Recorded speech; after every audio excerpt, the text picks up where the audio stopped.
किसी बेटी की कामयाबी पिता के लिए बोझ बन सकती है, कि किसी बेटी का अपनी जिंदगी को जीना इतना बड़ा अपराध हो सकता है कि उसकी सजा मौत दे दी जाए अपने ही घर में, अपने ही पिता के द्वारा। ये वो सवाल है जिसने आज हिंदुस्तान को झकझोर के रख दिया है। ये वो सवाल है जो आज हर हिंदुस्तानी के मन में है कि कोई पिता अपनी बेटी के सीने में कई सारी गोलियां कैसे उतार सकता है। लेकिन ये हुआ है। 10 जुलाई साल 2025 को गुरुग्राम में 25 साल की राधिका यादव के कत्ल ने हर इंसान के मन में सवाल उठा दिया है कि कोई पिता अपनी बेटी को कैसे मार सकता है, और अगर बेटियां घर में ही सुरक्षित नहीं हैं तो फिर कहां सुरक्षित होंगी। राधिका यादव का पिता राधिका के लिए सब कुछ था। वो पिता जिसने राधिका को टेनिस का रैकेट थमाया, उसे खेलना सिखाया, उसके लिए एकेडमी खुलवाई, लेकिन एक रोज घर में किचन में पिस्टल उठाकर उसके सीने में गोलियां दाग दी। ये सिर्फ एक हत्या की कहानी नहीं है, बल्कि परिवार, समाज और सोच के टकराव की एक दर्दनाक दास्तान है। गुरुग्राम के वजीराबाद में 10 जुलाई सुबह 10:30 बजे एक धमाका हुआ। लड़की राधिका यादव के चाचा कुलदीप यादव, उन्हें लगता है शायद किचन में कुछ गिर गया या प्रेशर कुकर फट गया। वो भागते हैं, लेकिन वहां जो तस्वीर दिखाई पड़ती है वो रूह कपाने वाली होती है, क्योंकि किचन में राधिका खून से लथपथ पड़ी थी और सामने उसका पिता हाथ में पिस्टल लिए खड़ा था। पुलिस के माने जिस पिता ने इतना सपोर्ट किया हो अपनी बेटी को, उसके कैरियर के लिए,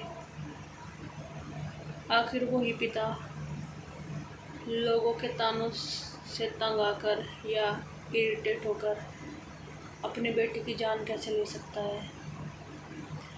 ये तो मतलब समझ से बाहर की चीज़ें हैं। जबकि जो टेनिस एकेडमी खुलवाई थी राधिका की, उसके पिता ने, मतलब समझ नहीं आता कि भाई बेटियां अपने घर में भी सुरक्षित नहीं है तो कहाँ सुरक्षित होगी। मतलब वो बेचारी खाना बना रही थी, पीछे से उसको 3 गोली मार दी।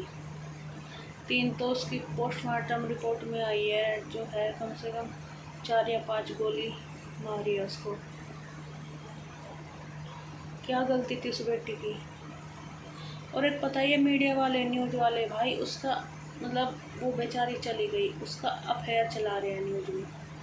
मतलब इनको कुछ शर्म लिहाज हया है कि एक लड़की, एक बेटी जो इस दुनिया से चली गई, उसके तुम चरित्र का हनन कर रहे हो अपनी टीआरपी के लिए।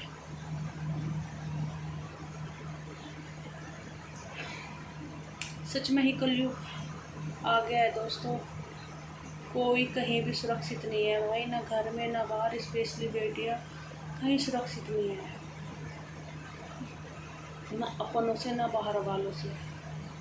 तो राधिका पर 5 गोलियां दागी गई, 3 उसे लगी। चाचा अस्पताल लेकर पहुंचे, लेकिन तब तक वो मर चुकी थी। पिता ने पुलिस के सामने कबूल कर लिया कि उसने अपनी बेटी को मार दिया। लेकिन सवाल है क्यों? राधिका कोई साधारण लड़की नहीं थी, शानदार खिलाड़ी थी टेनिस की, अच्छी रैंकिंग थी, कई राष्ट्रीय अंतर्राष्ट्रीय टूर्नामेंट खेले, गुरुग्राम में अपने दम पर एक एकेडमी बनाई, एक इंडिपेंडेंट लड़की जो जिंदगी जी रही थी। क्या यही उसकी आजादी उसके पिता की नजरों में खटकने लगी और हत्या की वजह बन गई? पुलिस ये कह रही है कि दीपक और राधिका के बीच में टेनिस एकेडमी को लेकर तनाव था। पुलिस की माने तो दीपक यानी उसके पिता को यह बात परेशान कर रही थी कि समाज उसे क्यों उसकी बेटी कमाई पर पलने वाला कह रहा है, जबकि वो खुद कई सारे काम कर रहा था। पुलिस की माने तो वो राधिका को एकेडमी बंद करने के लिए कह रहा था, लेकिन राधिका नहीं मान रही थी। अब सवाल यह है क्या यह झगड़ा इतना बड़ा हो गया था कि एक पिता ने अपनी बेटी की जान ले ली, या